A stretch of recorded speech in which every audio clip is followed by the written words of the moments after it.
Life as a disabled person in Britain could soon become rather a lot harder. They're now being asked to prove face to face that they deserve the help that until recently had been taken for granted. RT's Polly Boyker reports. Lisa Egan's bones break so easily she's already sustained 66 fractures in her 33 years.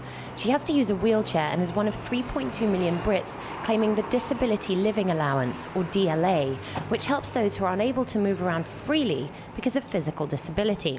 But it's being replaced by a new personal independence payment. The looming change will see stricter assessments for determining whether or not disabled people deserve taxpayers' money.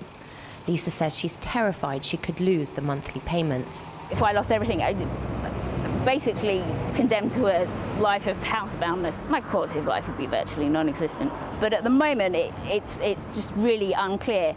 DLA currently comes in two parts, a core payment of up to £77.45 a week and a mobility component worth up to £54. That mobility component means Lisa is provided with a car, which she says is the one thing that keeps her from being housebound. Whether or not she gets to keep what she calls her lifeline will become clear over the next year and a half as the new PIP scheme is rolled out and DLA is replaced. It's scary, and I feel like I'm, laying on a guillotine and the blade's there and I don't know if it's going to drop or not. Does that take a sort of a mental toll? Oh, absolutely. Yeah.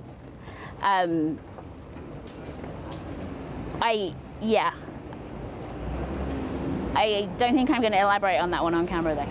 And yet the government is on a mission to drastically reform the welfare state. Today, almost £1 in every 3 spent by the government goes on welfare.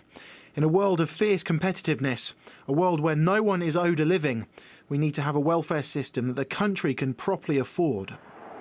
In order to do that, private companies Atos Healthcare and Capita have been drafted in to run the assessments for the changeover from Disability Living Allowance to PIP. Their reputation precedes them. They've already carried out assessments for people receiving incapacity benefits, another type of welfare payment to those who are suffering an illness that renders them unable to go to work. Many people out there sort of really do worry that the assessments for PIP are going to be very similar to the ones that are currently held for employment and support allowance and the work capability assessments. And we've heard of so many cases of abuses, of people being treated badly at medicals, of people not being listened to.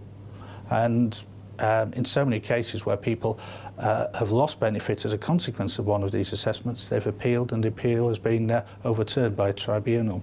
Last month, brain-damaged amputee Mark Evans, who can't walk or talk, was classified as fit for work after one such assessment.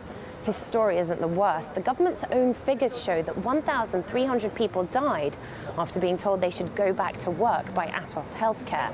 And now they're preparing to assess DLA claimants.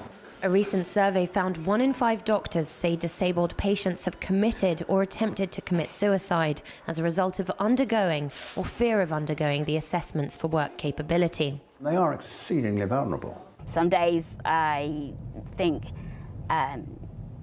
yes, I am a worthwhile human being and I, deserve the subsistence level benefits that keep me alive. But then other days, you're forced into questioning, well, am I really worth it? Whether or not the government thinks Lisa is worth it, she'll find out in 2015 when her assessment comes. But to critics, the changes are about saving money rather than making the system fairer. My personal view is that compassion is not manifest in what we're seeing here. These changes do not represent a compassionate society.